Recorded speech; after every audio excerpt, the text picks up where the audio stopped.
దైవ మర్మములు. సహోదరుడు భక్తి సింగ్ గారి అనుభవంలో దేవుడు ఆయనకు బయలుపరిచిన దైవ మర్మములు. మే 5.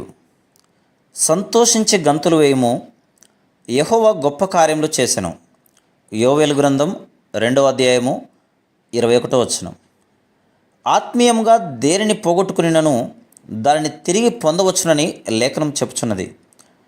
ఇది అసాధ్యముగా కనిపించినప్పటికీ దేవుని సహాయము, కృప ఆయన వాక్యము ద్వారా తిరిగి పొందుట సాధ్యమే.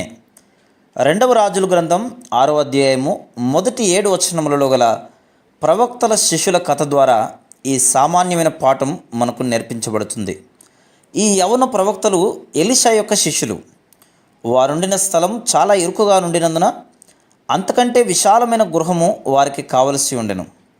దాని నిమిత్తం వారికి కలప అవసరమై ఉండెను. కనుక యోర్దాను అవతలనున్న అడవిలో చెట్లు నరుకుటకు వెళ్ళిరి.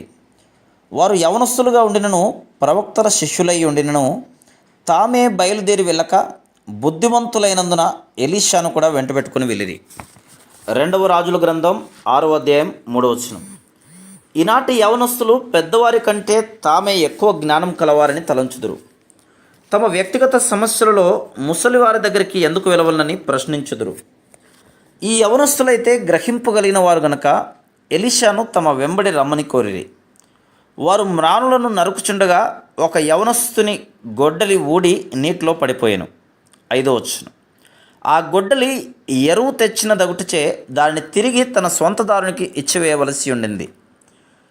తన సమస్య నిమిత్తం ఈ యవనస్తుల దగ్గరికి వెళ్లకుండా జ్ఞానము కలిగి వృద్ధుడైన ఎలీషా దగ్గరకు వెళ్ళాను.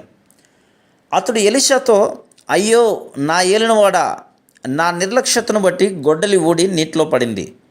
అది ఎరువు తెచ్చింది కనుక దానిని ఇచ్చివేయవలను. నేనేమి చేయవలనో నాతో చెప్పమని మొరపెట్టాను. ఎలీషా అదెక్కడ పడిందో నాకు చూపించమని అడిగాను. అతడు ఎలీషాకు ఆ స్థలమును చూపించగా ఎలీషా కొమ్మను ఒకదానిని నరికి నీళ్ళలో పడవేశాను. వెంటనే గొడ్డలి పైకి లేచెను. ఇది సామాన్యమైన కథయే. అయితే మనము ఆత్మీయముగా పోగొట్టుకున్న ప్రతి దానిని తిరిగి ఎలాగున పొందగలమను లోతైన పాఠమును ఇది మనకు నేర్పించును. Praise the lord.